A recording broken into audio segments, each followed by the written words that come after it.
First of all, we are honored that we have you. And can you introduce yourself a bit more detail for our audience, because maybe they do not know the designers that well, but we are here to show them that we have great designers that are in contact with Iranian audience. Yeah, sure. So my name is Mārtiņš Andersen. I'm from Denmark. I am 55 years old, and I have been a game designer full-time for the last 10 years.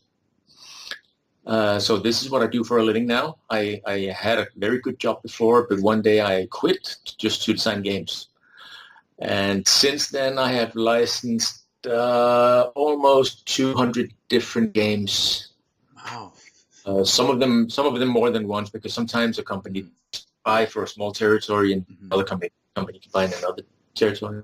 Sometimes it's worldwide. And some games you make very little money, and some games you make a lot of money. You never know. So, but with enough games, it's good. Can I ask which one of these, among these 200 games, which one is your favorite, your personal favorite? It is hard. They are all like your children that you. No, actually, put a lot of effort into it. Sometimes I license a game that I don't really like because I know what companies are looking for. So that doesn't mean that I would like children's games. I never play myself, of course. But my favorite game is a game called Jump and Flip. It my daughter and she's 19 now.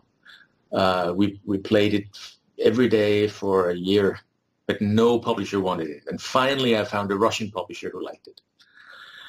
Great. And other times I have a very stupid game that I think, nobody's going to like this. And then somebody picks it up right away and say, oh, this is amazing. So it's like you never know what's the next big thing. No, you never know. Okay, can I ask you what brought you to the designing part of this industry, and from the player to designer, what shifted you?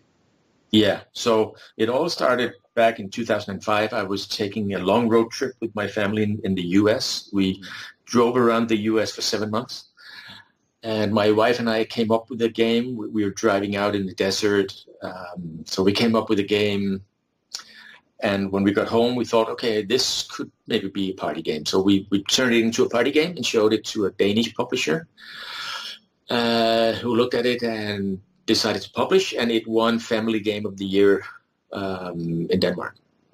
And 2 years later, I had my daughter and we went to zoo. She was 5 years, and we got home and we made a board game, and I showed that to the same publisher, and they published it, and it was Children's Game of the Year. So I thought, okay, maybe there's something I'm good at here. You got a knack of it. Yeah. So it was like always luck, coincidence, and then yeah. No, we can't call that coincidence. That was talent, maybe. Yeah.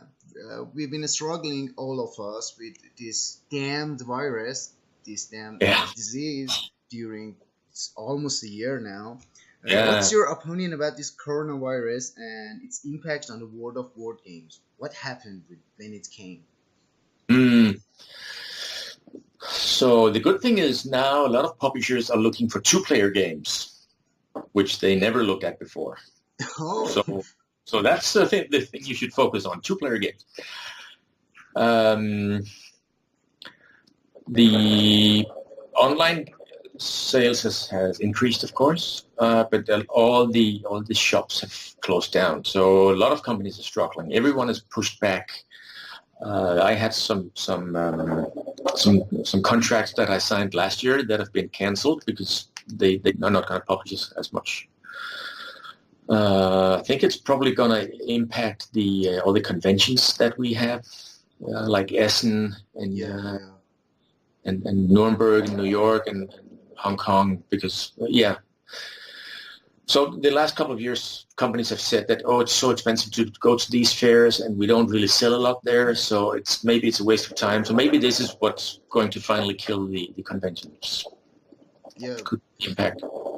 It's just going to make it more difficult for designers to pitch their games, because you can pitch a game using Skype, but it is not the same as sitting in front. Yeah, I've tried a lot. And you can do it, and it's better than just sending an email, but it's... Actually, you pinpointed a very interesting point here, that two-player games are now a star of the show. It is. Yeah, we've never thought of that way. No. Okay. So as you said, Spiel 2020 is gonna be in a full digital format this year. Do you see it as a positive change, wholesomely, or no? You see that as a not a good change, as you can say. I think it's sad because have you ever been to Essen? No, sadly. No. It's crazy. It's something you should see. It's, in the morning you get there, you have people, thousands of people lined out behind. When they open, people run in and they carry big bags because they're going to buy games, and they sit at the table all day playing games. And so it's fun to see people playing their games. As a designer, it's not so much fun because it's so hard to get around. There's so many people. But I think it's sad that conventions like this, that they are heard. That's definitely going to impact the industry. But this year, everyone from the global aspect, in a global scale, can reach the exhibit. For example, that's true. We Iranians, we couldn't afford to go to the Essen because of the economic state and all. But this year, we can attend it very easily, just a click away. And so, do you see that as a positive thing, that we can attend it, everyone? Yeah, that's true. So I suppose, because most of the people that went to Essen were of course Germans. Yeah. Lucky Germans. So that's true. This way, a lot of the countries that have a less developed board game scene, they get a better access to it. That's true. Okay, we had a podcast last night with my fellow colleague Farnam here, and we were talking about it. And what do you think of the B2B aspect of SN this year, business to business? Is it harder now because a lot of publishers or a lot of designers went to the SN for getting new connections there? Can that happen still? For example, you as a designer, can you meet new publishers from the large scale communication, from long communication, long distance communication? I think for me, it's not going to be a big issue because I know so many companies. I mean, over the year, I'm in contact with maybe 300 companies. Mm-hmm. But if you're a new designer struggling to get in, when you, like I was in the beginning, just sending an email and hoping that someone will answer, I think it's going to be harder because there are so many. I get the feeling there are more and more people designing games. Mm-hmm. So it's not getting easier for new designers. We talked about it, and that's a sad thing. I think it is. That could postpone a lot of projects that would be the next big thing, the next top 100 BGG game. And I know that Sorab from Reality Game told me that he last year you had a game convention in Tehran. Yes. Yeah. So that was actually toys convention, but it had a separate part for the board games. But sadly, because 90% of our publishers are just publishing copy things, they do not have original ideas. Unlike the reality games, they have some original pieces of work which are actually very. We can say they are gateways to the next big thing, to the thing. Speaking of which, can you tell us about your new title and collaboration with Reality Games? Yeah, sure. So first they contacted me because of Bandido. Mm-hmm. And I know that they're now discussing with the publisher of Bandido if they can get access to it and introduce it in Iran. And then I started, so they reached out to me, and then I had a Skype meeting with them.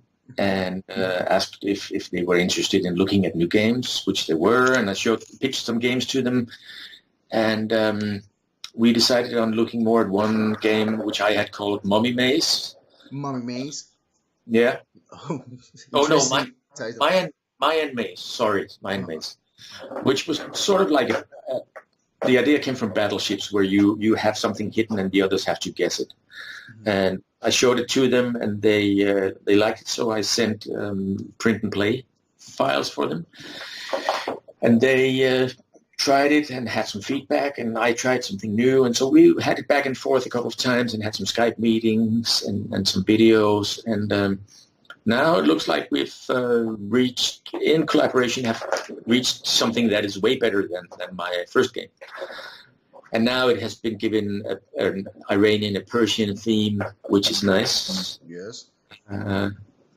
So I'm really looking forward to it. Yeah, I hope we are excited, all excited about it. Yeah. And they're super nice guys. The times I heard that it has a dark theme, right? Almost a horror one. Why did you use that? Was that because of Czar and the impact of it on the reality games approach?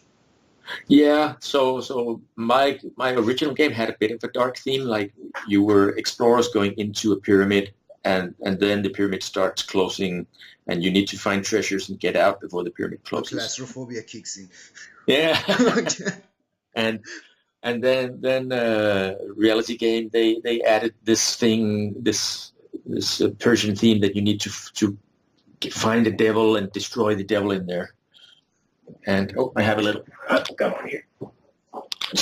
A little cat here trying to jump. Oh, hello. Yeah, he lost his eye the other day. Oh, whoa. Yeah. That's sad. It's very sad, but he doesn't mind no more. What's his name? It's called Sylvester. Oh, Sylvester. Where's Tweety Sylvester? Have you eaten her? What's that?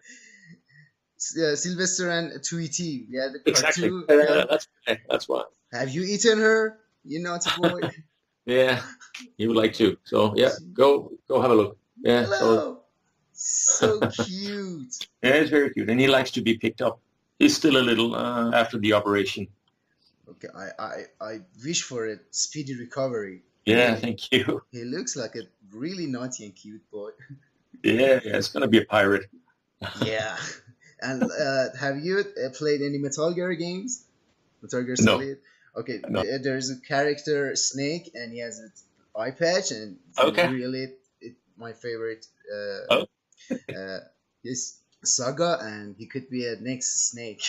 Yeah. Okay. Have you played any Iranian board games other than ones we mentioned? And what do you think of state and scenery of the board games in Iran? Do you have any idea about it? No, I only know from what Saurabh told me. And we were talking about it. It would be fun if I could come to Iran and participate in one of your board game conventions. And I would love to. Iran is high on my places to visit list, so I hope to be able to do that. And honestly, I don't know very much about the board game scene in Iran. Mm-hmm. Sadly, we don't have that big of scenery here. We have mostly players and publishers which just publish copies day by day. Yeah. I hope that changes. What is your advice for someone who is interested in designing board games and card games? Where they should begin? Oh, yeah.